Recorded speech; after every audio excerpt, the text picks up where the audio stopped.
So I'm going to speak a little bit about my role in an organization called STATS in the United States, which is a collaborative project with the American Statistical Association. But I should start out with a little disclosure here that I'm a professor of mathematics, not statistics. So I came about this work in a very kind of unusual way in which a previous organization got involved with George Mason University, and they wanted someone scientific to be sort of their director of research. And over time, that evolved with our funding and our situation. We're no longer affiliated with George Mason University, though I'm still a professor there of mathematics. And so now this work is done independently with a nonprofit called Sense About Science USA in the United States. Okay, great. So I'll start with something very basic since I'm the first speaker here, but why is communication so important? And I'm going to give you a very American perspective on this, but as a starting point in the United States, and I'm sure also here in the UK, there's a tremendous amount of funding and regulation that comes from public support. And if we don't have public support for this, we are going to end up with bad policy, bad regulations, and our poorly thought out regulations and limited funding for scientific research and for statistical research. And so I think it's really important that we recognize that the public plays probably a more important role than any individual scientist does. So I think it's really valuable to spend our time thinking about how we actually communicate about our scientific work and about statistics. Another comment is that the level of conversation in the United States is significantly lower than that in the UK, and something that I think reflects a kind of overall disparities in education is one of the reasons, but it also has to do with our expectation of the media. And I think in general we have in the US fairly low expectations of what information we can actually get scientifically from media sources, and if we could improve that conversation, then we improve public knowledge, public expectation, and public engagement in their own education, both prior to becoming adults and then throughout their lives. So that's another point here, is just sort of raising the level. So whatever conversation we're having, to make it a little bit more sophisticated and nuanced, complex. This does, I believe, have a feedback quality for a feedback loop result for the quality of science that we actually do. If we think as scientists that we can communicate some really fantastic headline by doing pretty crappy science, and we'll nonetheless get the headline and attentions that we want, and there's no public outcry for this kind of work, we do poor science. So to create an environment in which it's expected that we try to reproduce results, it's expected that our scientific progress is slow, steady, important, and systematic, I think is an important feature that comes from that feedback.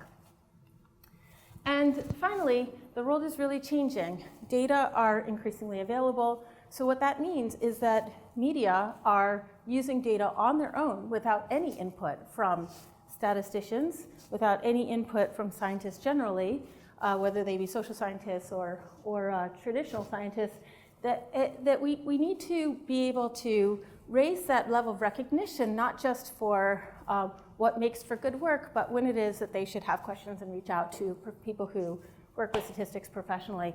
And this is like a train that is heading our way. It's only just starting, in my opinion, and it's going to be a train wreck if we're not involved in the conversation about how data are used. So what does a journalist need to actually write about statistics? And I just put on here something that I think no one would disagree, that what they really need is basic mathematics and basic statistics, which I think that they're really different. And as a mathematician, when I learned statistics as an adult, I really felt that there were serious differences in how you think about statistics versus mathematics. But there's also a few things that I would argue are kind of different from what we call basic math and basic statistics, which has to do with study design, having very conceptual understandings. This is not about understanding the difference between different study designs in terms of that specialized language that we teach in courses on statistics and study design, but rather understanding the impact of the study design on the kind of results that you can get. And similarly with statistical methods. So what's the broad picture? What's the bird's eye view of this? And then they really need some confidence in their own skepticism. A lot of times they have questions, and they're very reluctant to ask them because they're afraid they'll look stupid. But they need to have that skepticism to really ask the right questions. Okay, so one of the problems here, and this quote will be, I'm giving a lecture later this afternoon as well, that you'll see this quote again, but I think that we run into the problem that many people don't recognize what it is they don't know. So they don't always have a well-formed question, and I'm going to come back to this in a little bit by sharing some of my experience with journalists. So first, let me just start. What's the background of most journalists, at least in the United States? So most of them are fairly comfortable with algebra, but not necessarily super comfortable with algebra, and they really don't know calculus. Maybe they've taken a course and felt like that was their sort of ceiling where they were faking their way through it. So that means that they do have areas of trouble in understanding mathematics, basic things that are taught in the US in elementary school. So by age 10, many children know all of these things, but being able to apply them in an unusual context can itself be a challenge. And so when you look at this list, it seems, oh, gee, that's so simple, and you certainly wouldn't want to try to create fourth grade math textbooks where you try to describe this and expect journalists to engage with that. But they maybe feel comfortable with it if you ask them, have you seen this? Yes, yes, of course I understand percentages. Of course I understand units of conversion. But when it comes to actually doing something in their writing, it sometimes gets really confusing. So as an example, I once had an inquiry from a journalist who was asking about plastic garbage in the oceans. She was trying to quantify this, and the author had talked about the amount of garbage in terms of how many inches in Manhattan that amount of garbage would come up to on her leg. And that's how the scientists had presented it. And she wanted to convert this into how many square feet this would have, how many, I guess, square metric measurements in terms of football stadiums in the United States, some standard metric that she was using. And so she had to convert inches and feet to metric units. She had to convert it in terms of volumes, and she also had to convert actually it was square miles in Manhattan to square meters inside of a football stadium. And she just wanted to check her measurement, but she actually ended up having quite a lot of trouble with something that, again, it seems very basic, but when you're actually doing the computation, the numbers are big. You really don't want to get it wrong, and you don't have like the back of the book to check, right? So when it comes to statistics, they're in an even worse position because unlike mathematics, where they've had it for, say, 12 years in school, if not longer, in statistics they've had very little. They may have seen some very simple descriptive statistics, but they're certainly not, in a standard way, going to be comfortable with something like what a p-value is. So they don't have this kind of picture of what it means to do statistics. Certainly they've had no exposure, typically speaking, to anything that we would call inferential or Bayesian statistics. So one of their biggest troubles is how they quantify uncertainty with correct and precise wording. And even what is uncertainty, why would we say that we could talk about that? That seems like a crazy idea. And I will get back to this question of language as well, David, I think. So one question that we had about statistics was somebody who had seen many different polls about Trump, and I'll be talking a lot about polls about Trump this afternoon. but trying to understand, could you combine different polls, and how would you do that? And that was a question that he came up with, and it was a great question, but of course it involved many of these issues, including margins of errors. Okay, so study design is another place where journalists get very confused because the big question that you have scientifically is often not answered by the scientific work that you engage in, right? So you might try to conduct some kind of study, but you can't get at the question of whether something is really true. What you can get at the question, what kinds of questions you can really answer are often different than the ones that you want to answer. But as scientists, we often blur that distinction, and this becomes very confusing to journalists. What is the actual result? What are we actually able to conclude scientifically? So is the study designed to answer the question that purports to answer? Is a question that we get repeatedly from journalists. And I think it's a really important one that should be kind of obviously addressed in a kind of introductory way in any scientific paper. They also get confused about confounding. How do you adjust for it? What would that even mean to adjust for it? about biased samples, how does that influence the scientific work that's done and the statistical work that's done, and about multiple testing. And just to kind of point out something really obvious here, when we talk about biased samples, a lot of time that's not really a statistical problem, right? It's maybe a scientist came up with a way to sample that wasn't in fact random, and the assumptions of the statistical analysis is that the samples were random, and you run frequently into the problem of whose responsibility is that to have done that correctly. Was it the scientist's responsibility or the statistician's responsibility? And a journalist needs to know that that's an important question rather than trying to figure out who's going to actually share with them. So part of it is when journalists are trying to understand that, to ask the question of, wait, is the statistical analysis requiring the sample to be random? Is that sample in fact random? Or was it adjusted appropriately if it's biased in ways that are known? I think is a really challenging kind of thing. And again, it gets to the statistical thinking rather than having had serious coursework or being mathematically astute, sorry. So as a sample question that I had on this recently was somebody who was looking at law in Denmark that had changed about access to pot, access to marijuana, in which the authors had argued that when certain immigrant groups had no longer access to legal purchasing of marijuana, their grades went up as compared to citizens who had the right to purchase marijuana and therefore did, and their grades did not go up as much. And so this argument, the journalist asked me this question, sort of how good is the study or what are the problems with it? And here we have a sort of classic situation in which someone was doing an analysis and simply asking the question of whether the students were the same that were looked at from before and after a change in the law, meaning was the quality of students the same before and after? Was there parallel growth of the different groups that were considered? Was something that the journalists hadn't thought about, and the people writing the article, the scientific article, hadn't thought about. But it's a very simple question if you're not comparing similar groups. So you might have immigrants who are higher quality a few years later than previously, at the same time that a law is passed saying that they're not allowed to purchase marijuana. How do you kind of evaluate what part of that is that the students were not smoking pot in high school before they even got to college, or how much of that is just that the university standards went up? These are really important questions that I think we can really clarify for people as they try to report on this kind of work. Okay, so I wanted to just share one nice sample of a conversation with a journalist I think illustrates a lot of, or one of the kind of concepts that came up. This has to do with confidence intervals. So this was a journalist who was writing about a particular scientific result that came out recently in The Lancet, saying that the Ebola vaccine is estimated to be 100% effective, with a 95% confidence interval of 68.9 to 100%. The result was actually a little more complicated than this. I'm just quoting part of it.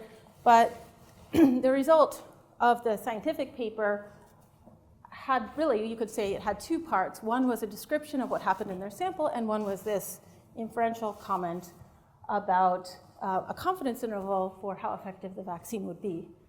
And the journalist wrote instead, the Ebola vaccine has been shown to provide 100% protection against the lethal disease.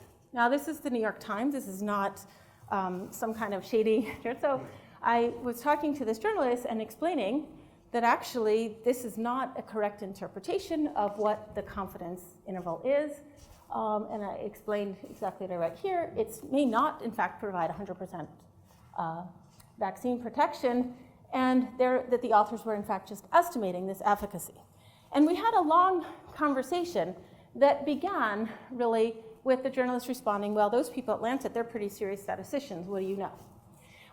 And then continued to say, I think the New York Times readers are really intelligent and will read the whole of my article rather than just the beginning part where he makes this quote that had been complained to me about by several statisticians. And there's a kind of difficulty of getting past the idea that that someone is being told that, in this case, I was talking to the author after he had published it, so that's unfortunate rather than speaking to him before. So, but again, what the journalist did then was to quote back to me what the Lancet had written. And I wrote what the Lancet had written. They had written that there was an estimate of 100%. So he felt it was absolutely appropriate, if you say that there's an estimate of 100%, to say that it was 100% effective, right? What's the bother of doing an estimate? Okay, so after having this long conversation of many emails back and forth, he responded to me with outrage, saying, you're saying I should report the scientific result as if they had done the study on the entire population. So, and of course that is in fact what we're talking about when we make an inference. Exactly, the answer is yes, that is what I'm asking you to do. But I'm not asking you to say that you did that, right? But this is what the authors are trying to understand. So here we have a very intelligent journalist who is really clearly understanding the difference between a sample and a population. As we begin the conversation, he seems to know what these terms mean. There's a long conversation about it, and then the answer here at the end is I think he did not understand the difference between a sample and a population. Okay, so language is really difficult here. Journalists are trained to talk about stories, right? So do we really trust statistics, as our human minds love our stories, and the stories are about n equals 1? So can we even trust statistics? That's a real challenge for us. And statistical language is really misleading. And I think David is going to be speaking a little bit more about statistical language. But all of these words here have technical meanings that contrast with English meanings. And even in the statistical context, they're often used more than one way. And that makes it really difficult for journalists who very much focus on language. That is their area of expertise. So what are we doing about this? So we run workshops for journalists where we talk with them for hours at a time sometimes, and sometimes they're shorter, 1 hour, up to day-long workshops that we've had, including for Nature magazine and Scientific American, online explanations and sample writing that we have on our website. We do a stats check, which is kind of a statistical hotline. So we have a board of statisticians who will talk to any journalists, as well as myself, who's not a statistician but can often handle most of the inquiries. Educational materials with interactive graphics is something that we're working on that would be kind of app-like things that could be incorporated into courseworks at journalism schools, or could be just used for somebody who's self-studying, or perhaps in a kind of MOOC style things. A lot of our members on our board have been involved with large-scale educational efforts like MOOCs and things that don't have credit associated with them. Students don't typically finish them, so the idea is to try to get little nuggets of these ideas into some interactive graphics that would really explain an idea in a much more hands-on kind of way. So I'll finish with that and pass to the...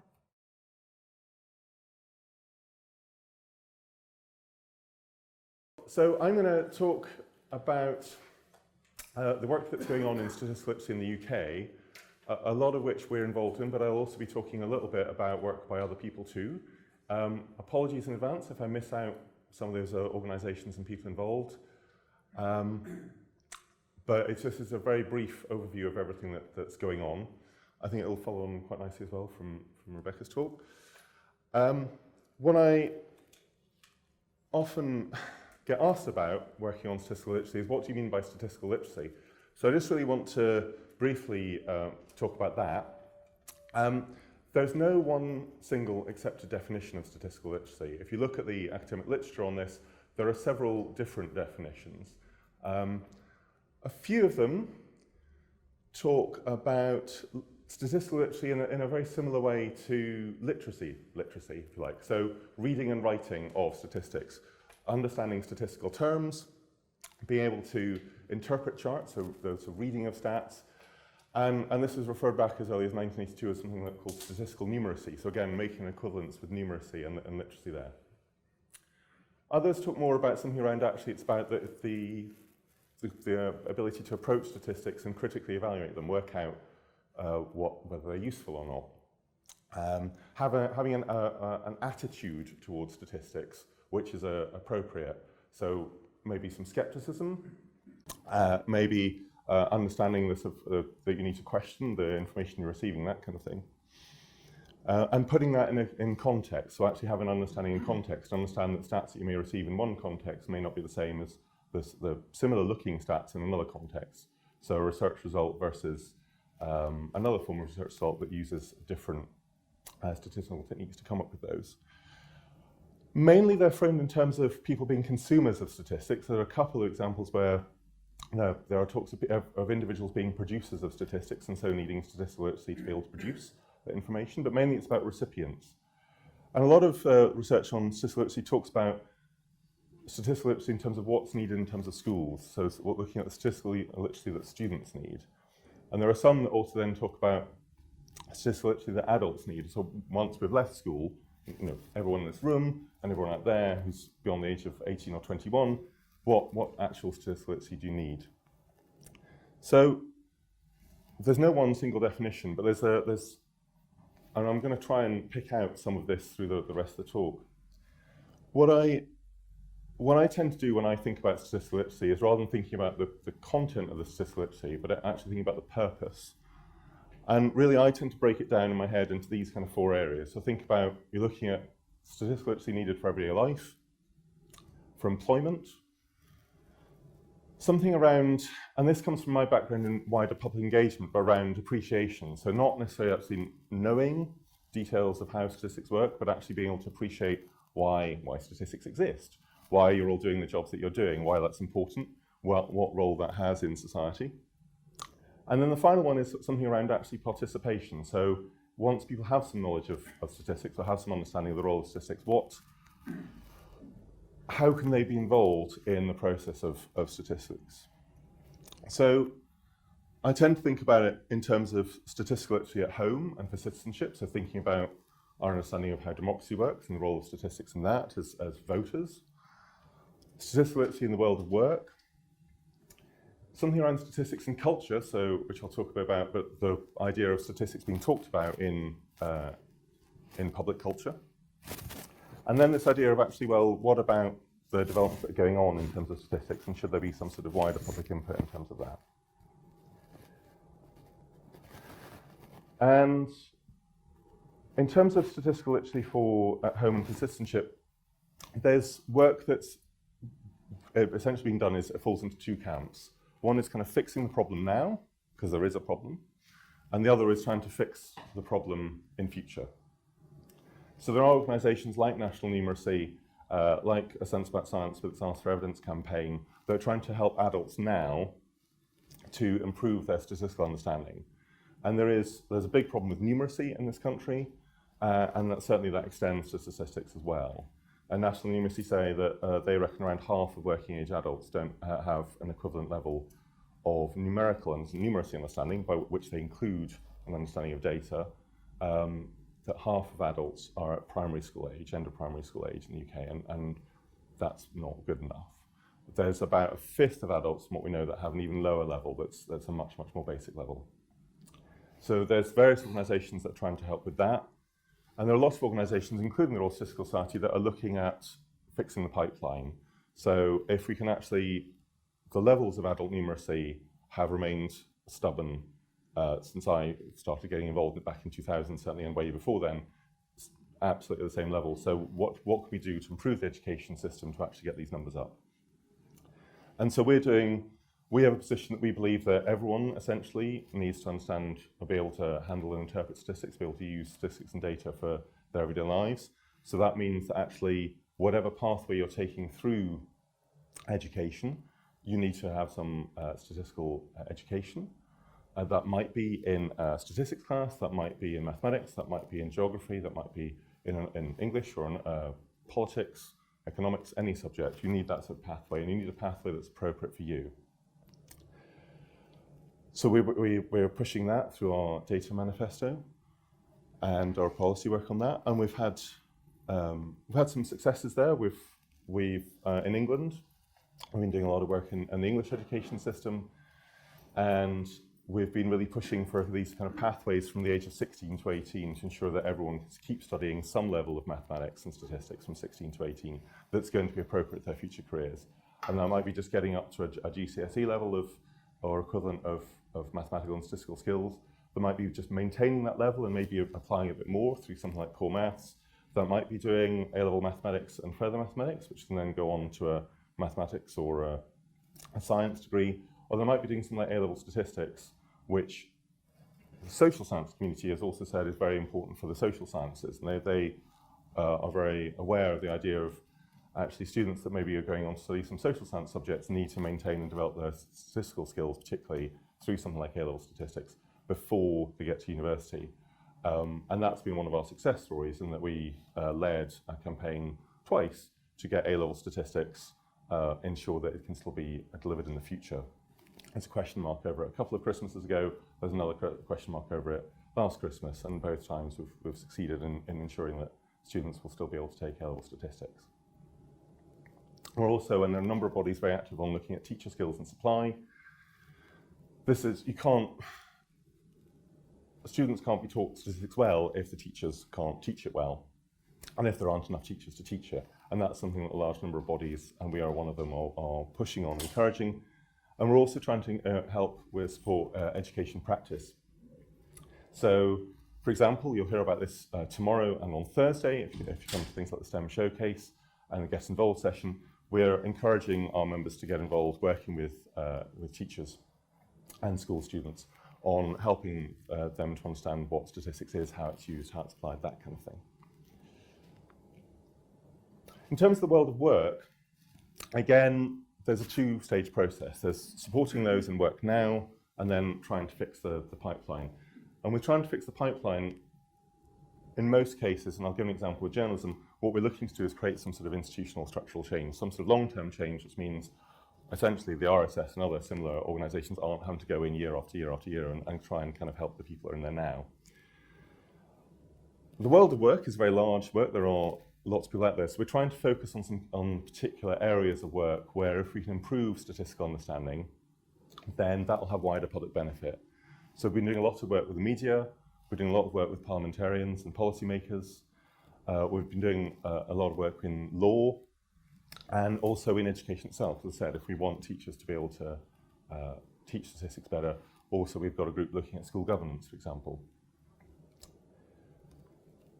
So the media is one that I think we've had the most well developed, and this is where we've really kind of pushed through this model of trying to look at the now and look at the future. We had funding to develop a range of courses, both for practicing journalists and for journalism students, looking at how science works, so how scientific studies work, and how statistics works, and how you should look at statistics if you're a journalist.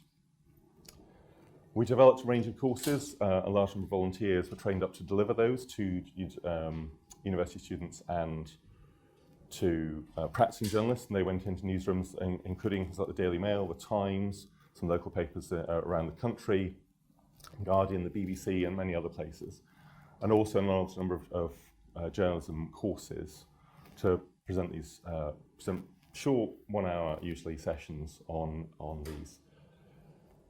We provided all these materials free, so if you are yourselves teaching journalism students or have a connection in the newsroom, you can use these materials yourself if you like. And we then also developed some online courses. That's what one of these looks like, which are half-hour sessions to run through. Mainly what they're doing is trying to encourage a questioning attitude towards journalists. Journalists are very good at asking questions, so what we're trying to do is give them more questions to ask. You know, you've got to know, okay, someone sent you a number. Is it a big number? How can you put it in context? Is it still a big number or an important number? Where did it come from? What sort of, if you're looking at scientific information, what sort of trial was it? Well, how reliable might it be? Is this actually correlation, or how, just being aware that there are issues around that? We're not trying to turn them into future presidents of the Royal Statistical Society. We're just trying to give them some questions to ask about these kind of things.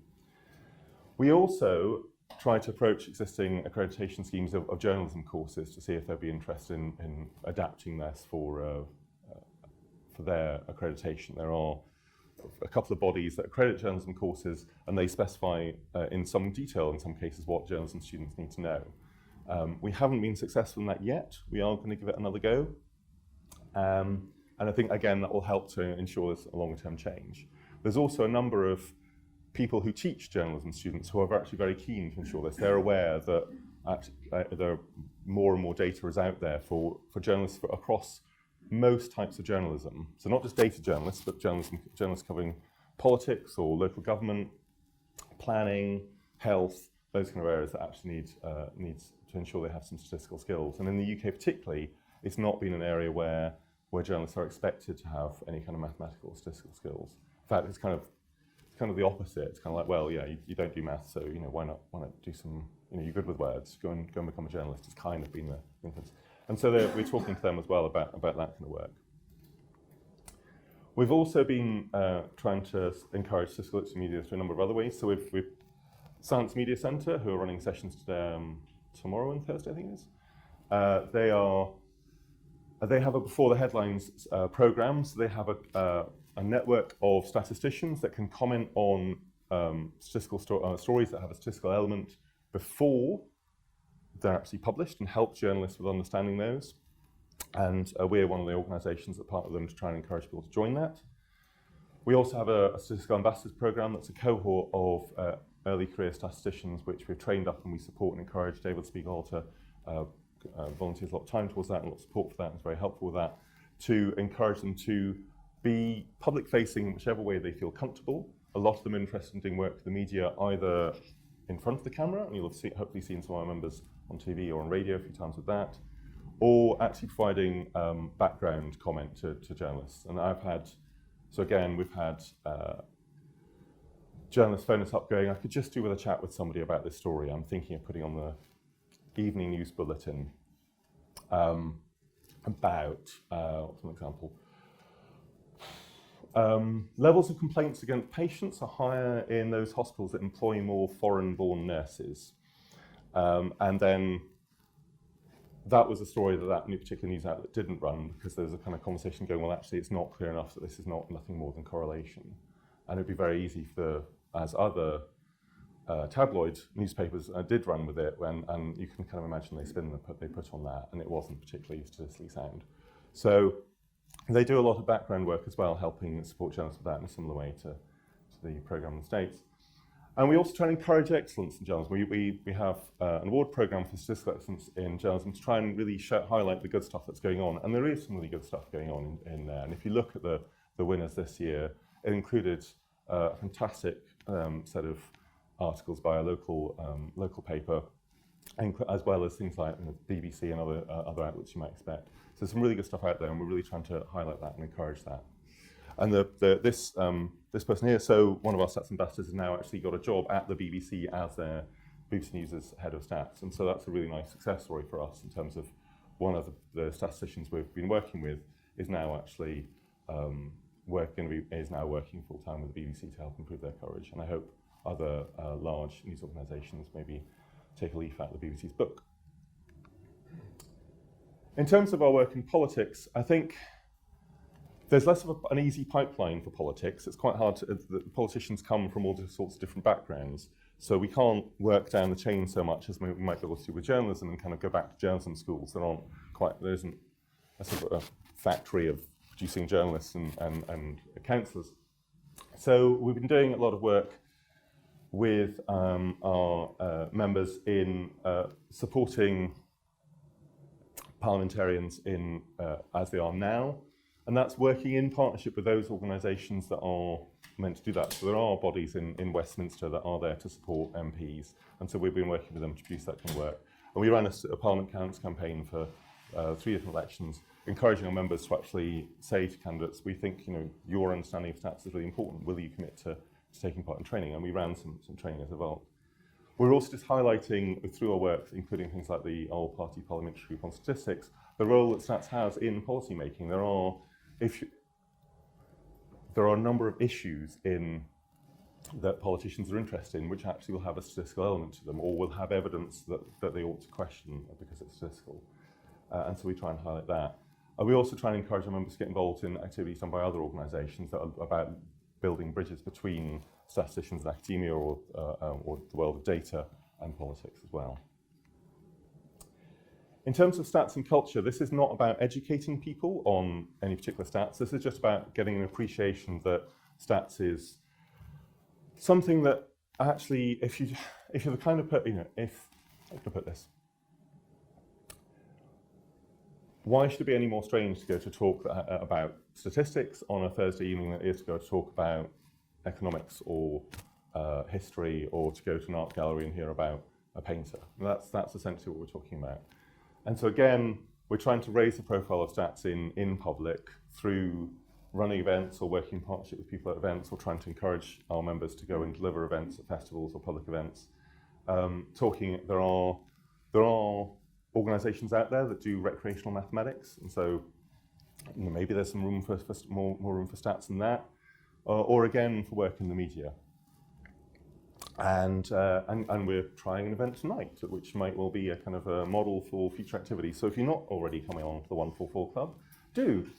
And you can see some statisticians performing in a way that is intended to be entertaining and fun, and while you drink some beer or lemonade or whatever. So there we go. And then the final area is the most. So this is one which is more linked to the idea, I think, that is quite common, particularly in science, around public input or public dialogue or upstream engagement.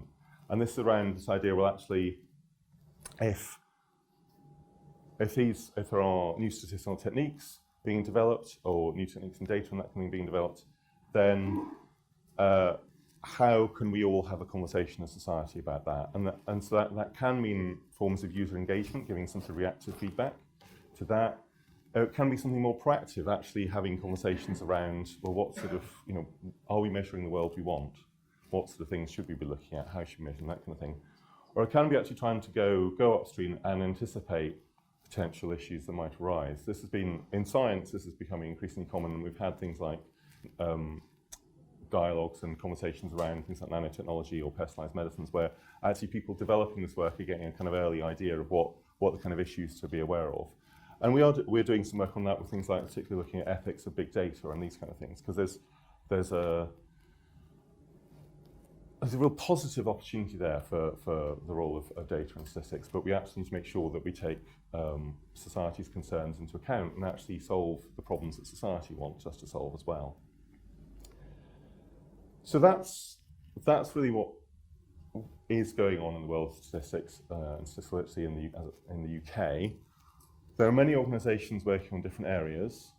I think what's unique about the RSS is we're the only organisation that really has that overview across everything, and we're trying to link our members into that as it works. And there are lots of opportunities for members to get involved in various parts of this, which you'll either hear about other sessions at conference today, or you can see on our website. You can come and talk to me. Thank you very much.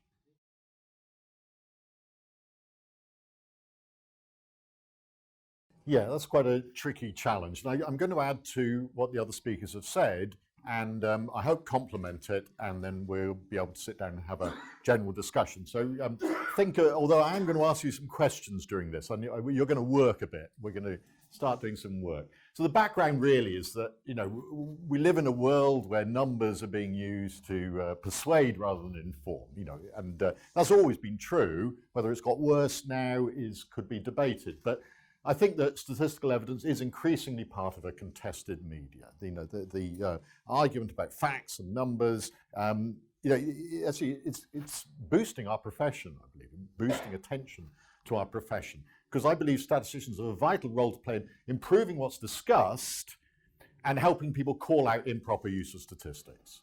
So I think those are those two roles that we're concerned about: improving, what we're hearing, and improving our ability to criticize what we hear.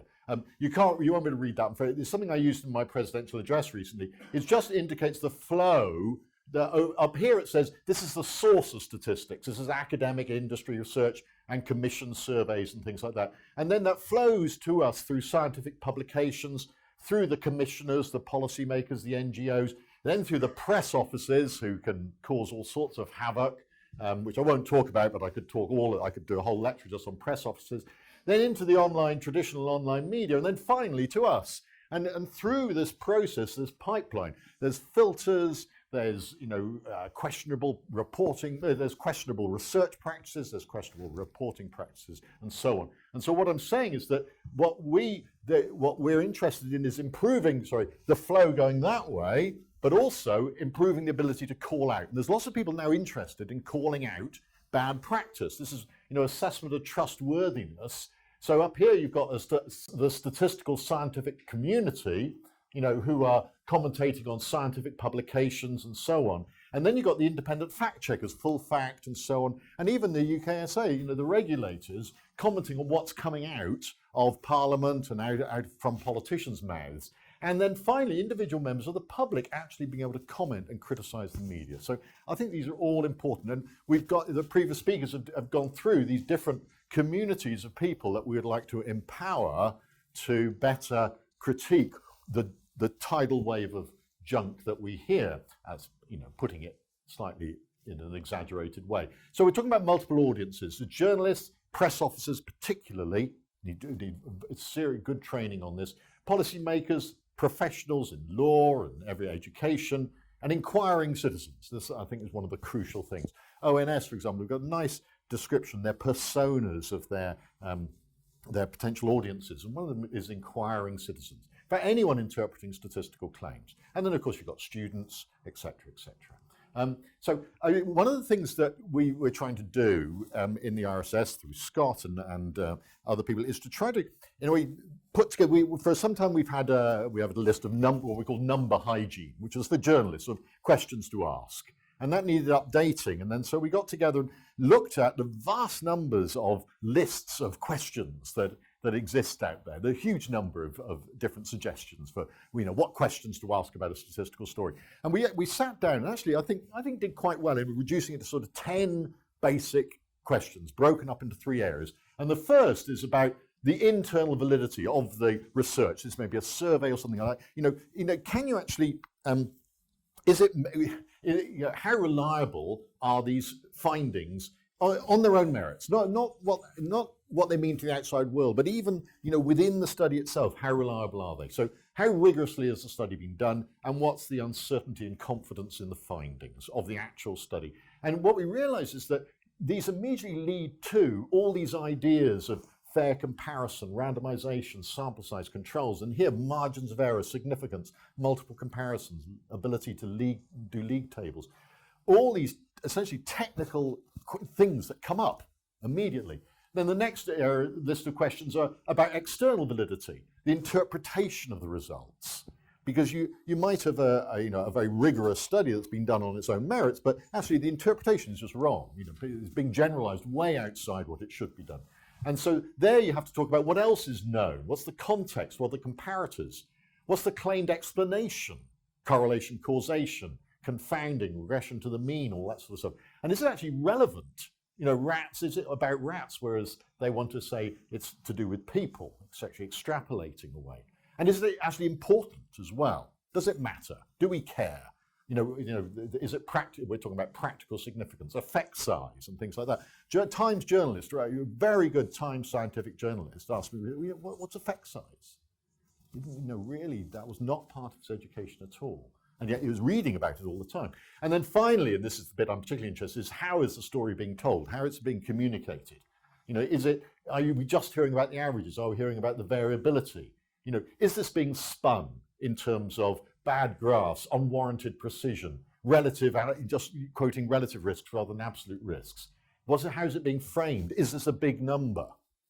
Is it as big as the size of, how does it compare to the size of Wales, of course, is the classic thing we want to know. What am I not being told? That's always one of the most difficult questions of asked, is what is not in the story. That is the most difficult one, of course, is to spot the dog that didn't bark in the night. What am I not being told? That's one that requires real skill. And what's the source? Can we trust the source of the story? What are the conflicts of interest? So those sort of 10 questions that after hours, we kind of got this thing down to. What we realized is that what is needed, we need to be able to click on these and get nice reports of what these words meant. All the time, we're saying there are these technical terms. What about those? Now, because the language, as Rebecca said, can be very confusing. Hazard ratios crop up all the time. Journalists have absolutely no idea what that means, what they mean. Absolutely none. Significance, we get that. P-values, boof, confidence intervals, well, who knows? Expected. Interesting, Rebecca mentioned expected. I think up to a few months ago, expected, oh, that's all right. We use it technically. Surely everyone understands about expected. No. And the over-dispersion, amazing. Did you realise over-dispersion was mentioned in the Daily Mail at the weekend, on Saturday? Extraordinary. Anyway, and so, okay, here's an example of the BBC about expected. Now, I thought this was to do with, looking at hospital death rates compared with the number of doctors per 100 beds. So a correlation there. And what they did was, this is essentially the expected number of deaths based on the case mix in the hospital. So they called anything above that unexpected deaths. So anything above expected deaths are unexpected. Isn't that amazing? But they did it, that's what it is. Number of unexpected deaths above or below the national average. So that's the opposite of, if it's not expected, it must be unexpected. They did change it. We complained pretty rapidly. It was BBC after all. And they changed the unexpected. But then the Daily Mail on Saturday, here we are, berries, here we are. Avoidable fatalities, this is about, again, the usual thing. It's always Brian Jarman who puts these stories in. He's absolutely loose cannon, that. Is this being recorded? Anyway, never mind.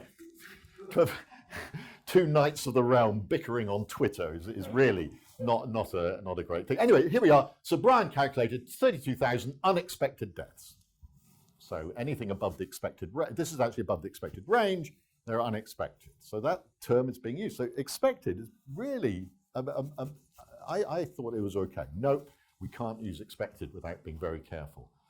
I shouldn't read it, but then in the Daily Mail, we get a discussion of buyers' confidence intervals and over-dispersion. Can you believe it? I'm sure the journalist knew exactly, what these terms meant. No, he hadn't got a clue. Anyway, they did quote me as saying it was all nonsense, but never mind.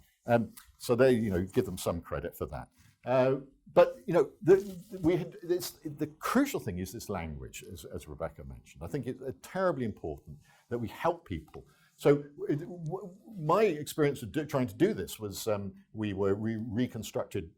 This is children's death rates at heart surgery, babies' death. This is really contested, delicate area, and we've written this website, Understanding Children's Heart Surgery Outcomes. We spent a lot of time and effort, and really working with Sense About Science, who put together the focus groups, the patients, and the media. We spent so many rounds trying to explain terms. And and this, for example, you won't see the details of this, but these are hospitals carrying out surgery. This is the survival rates. The dots show the raw survival rates, but some hospitals have more severe patients than others, and you've got to allow for that. And so this shows the sort of goalpost. This is the expected range, the predicted range. And the crucial thing is whether the dot is outside the predicted range or not. So every hospital is compared to itself, essentially, by looking at what the predictions are. But what we had to explain was 2 things. First of all, we had to explain risk adjustment. So a long time explaining risk adjustment. And the other thing, which I would like to do, is the problem of why can't we predict what babies are going to live or die? Why can't we predict that? Why is there some interval around here? We know the case mix. So we spent ages explaining case mix and risk adjustment. Why is there an interval there? Based on, essentially, it's a binomial variability. Binomial variability, cannot use that term. We can't say, we can't predict, there's an interval, that's expected range, is based on binomial variability. What else could we have called it? Come on, we spent months trying to decide what to call the fact that we couldn't predict in 100 babies, or how many babies, we couldn't predict how many were going to die or not. But we could put a sort of range on it. Any suggestions? Don't suggest random error, because we couldn't use that one either. Something having to do with coin tossing? Yeah, that was in there. We tried on the coin toss as an explanation, but we wanted a simple short phrase. We did do the coin tossing. You can't predict exactly, even though know the probability. You can't. There's the variability. Yeah. Yeah. No. Yes. I would normally use luck. These are babies dying. We can't say bad luck or good luck. We couldn't use the phrase luck. I would normally, in other contexts, have used luck. We didn't even want to use chance. I mean, it certainly can't use error. Random. It certainly could not use this as an error. Is the worst statistical term. You should never, ever use that term error. it's Victorian, whatever. So what do you think? We spent months on this. We had chance factors for a while. Those chance factors went. And so do you know what we ended up with? There's actually a student suggested it, because I talked about students, and they said, okay, well, why can we say, well, we can't predict what's going to happen because of unforeseeable factors. Unforeseeable factors. Because we had to have something where there's no blame attached. And yet, so anyway, that's what we've used. And the focus groups really liked it, and that's what we're sticking with. I think it's very good. It was sort of blameless. Could be used in highly delicate areas. So unforeseeable, instead of binomial variability, we can't predict it due to. I mean, it's unavoidable unpredictability is what we're looking for. We can't use that either. Anyway, you just want to show you the sort of effort that can be made to reduce something to 2 words. What can we do? Okay, so the crucial thing about which, I helped on this one, Sense About Science, Making Sense of Forensic Science, describing a likelihood ratio. And the crucial thing when we struggled with this and realized you need multiple levels. One explanation does not suit all, because technically, formally, it's the ratio of the probability of the evidence under the 2 hypotheses you're comparing. But that's a technical definition. You can't use that. So we say a statistical calculation summarizes the relative support for 2 hypotheses provided by some evidence. When the likelihood ratio is 1, the evidence available provides equal support for both hypotheses. Formally, it's the ratio of the probability of the evidence. So see already there, 2 levels. First of all, it doesn't use the word probability. It certainly doesn't use a formula. You've got another level, you can put the formula in.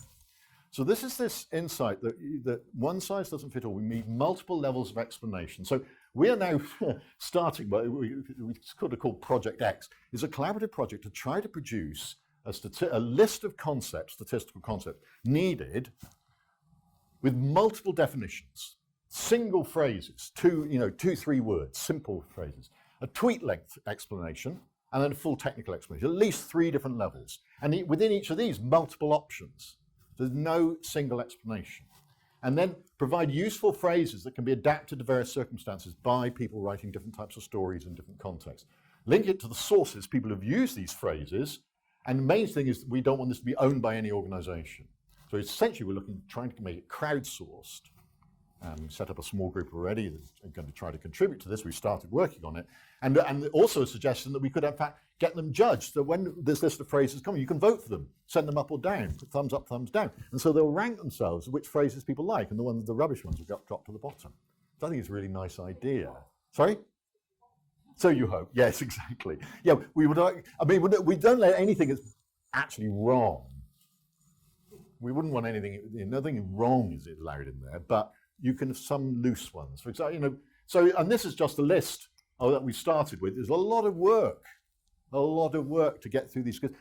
There's endless glossaries out there. You're always usually at one level. And Wikipedia, maybe we'll end. I think I'd be great if we could end up with this on Wikipedia. It's a great big Wikipedia project.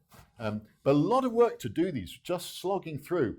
For p-value, the multiple levels of explanation that you can use for p-value. That you can just think of what you could do. The simplest one, what would be the simplest one? The one the ASA used in their thing, which was, I think, a measure of compatibility between data and a hypothesis. Nothing to do with the probability, nothing to do with its technical data, just a measure, or the measure of incompatibility, or something like that, which I really like. Then you can do the multiple levels.